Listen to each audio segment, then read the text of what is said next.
Hello plant friends, welcome back to the Plant Prince PH, your go-to channel for cactus care. Today marks the beginning of an exciting adventure as we start our incredible journey of growing cactus from seeds. I'm thrilled to have you join me on this Cactus Chronicles where we'll witness the transformation of tiny seeds into a beautiful cacti. In the first episode, I'll guide you through the process of sowing cactus seeds, from the selection of a perfect pair of cactus to making the perfect soil mix and to the delicate placement of each seed. Whether you're a seasoned gardener or just starting, there's something for everyone in this episode. The seeds that we will be using are from my own collection. I pollinated this Astrophytum asterias 3 weeks ago. The first one is an Astrophytum asterias cultivar Rensei nudum. I selected this because the areoles on its ribs are very close and almost form an unbroken line. This is the phenotype that I want to develop in my collection. Anyway, these specimens have been in this pot for almost 3 years already. As you can see, it has some wrinkles and the roots are already poking at the bottom of the pot. This specimen clearly needs repotting. The second one is an Astrophytum asterias cultivar Rensei. Same as the first one, I selected this because of the close proximity of the areoles. Moreover, the areoles of this one are a bit fluffier compared to normal Astrophytum asterias.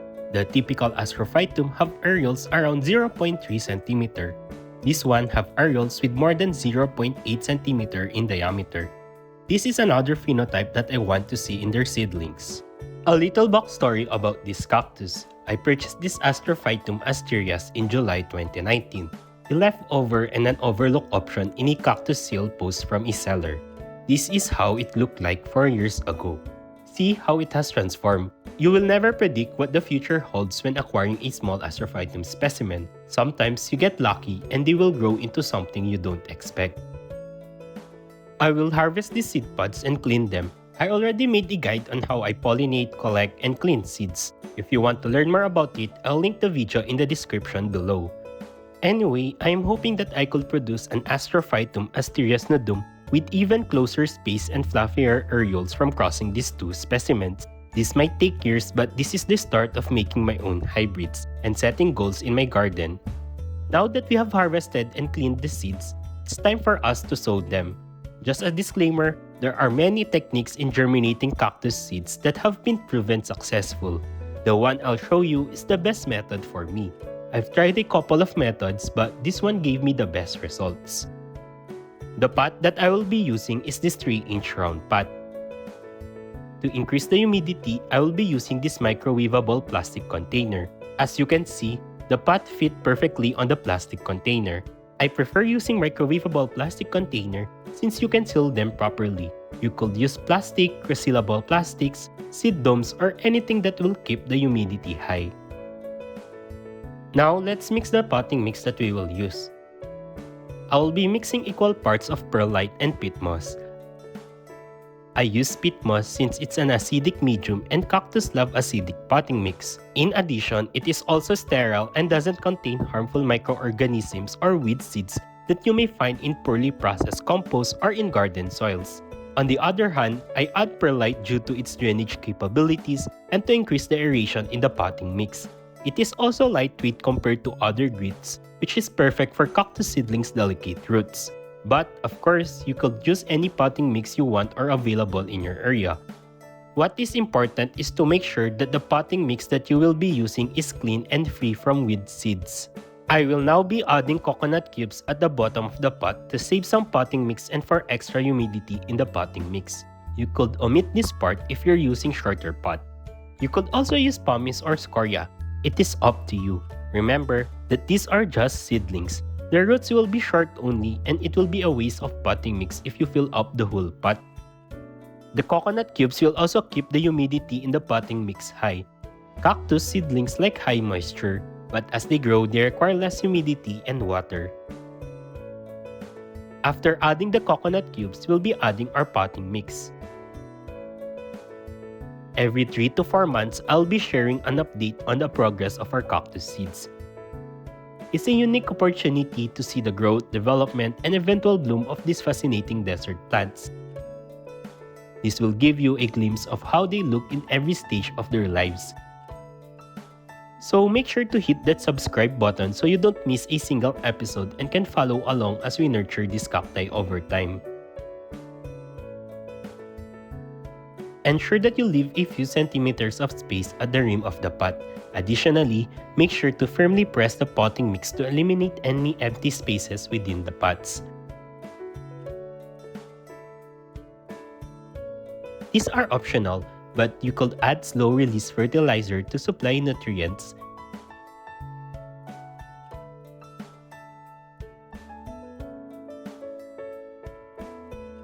And Starkle G to kill some insects that may be present on the potting mix.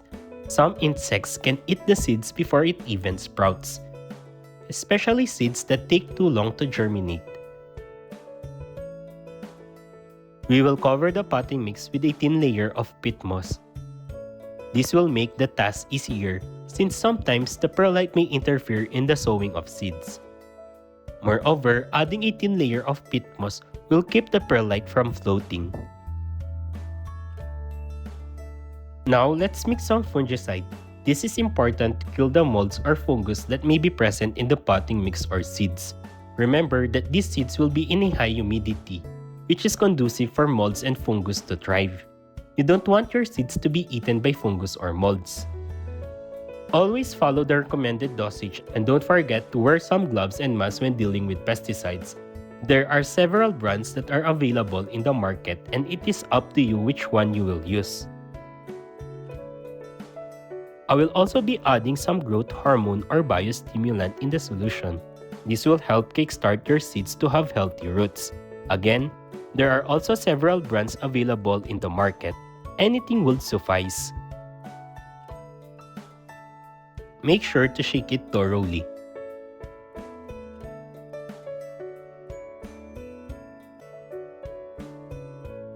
Add some of the solution in the container pot and let the potting mix soak. Wait until the potting mix is entirely wet.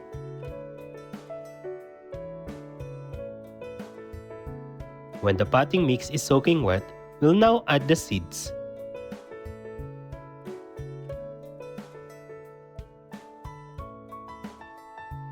Make sure to spread the seeds at least equally, so that the seeds will have enough room to grow. If you're sowing fresh seeds, leave a wider space since fresh seeds have higher germination rate. If you're sowing old seeds, you may want to sow them a little bit closer. There are also some species of cactus that grow faster. In this case, make sure that they are spaced even further so their spines will not damage each other. After putting the seeds, tap or push the seeds in the potting mix so that they will remain in their place. You can then cover them with a thin layer of peat moss, fine-grained akadama, fine pumice, or silica sand. But remember not to bury the cactus seeds too deep since they only have a small amount of stored energy. Place the pot in the plastic container with a fungicide solution. Spray the pot once again with the fungicide solution. Make sure that the seeds are all wet.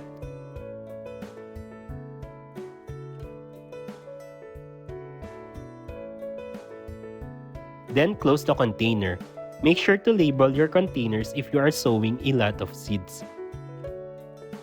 This is crucial especially if you are making hybrids, sowing different species of cacti, and to remember important details such as date sown and specimen name. What I usually do is assign the container a number and write the details in a notebook.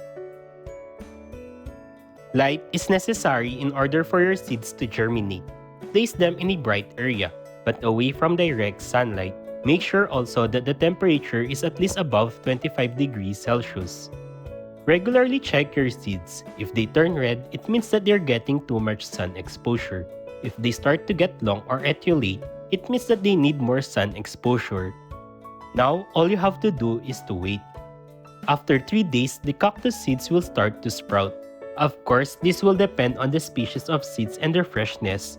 Some cactus species require at least a month. Astrophytum usually starts to germinate after 2 to 3 days.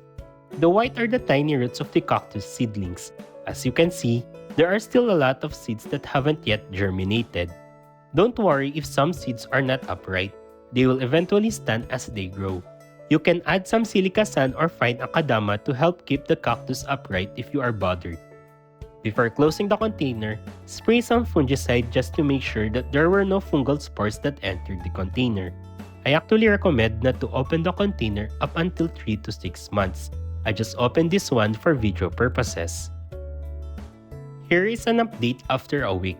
Just like what I've said, the cactus will eventually stand upright. A lot of the seeds have also germinated. By this time, the seedlings should look like this, green and healthy. If they appear red, it means that they are getting too much sunlight. If they are long, then they are not getting enough sunlight. Of course, exceptions are columnar cacti seeds.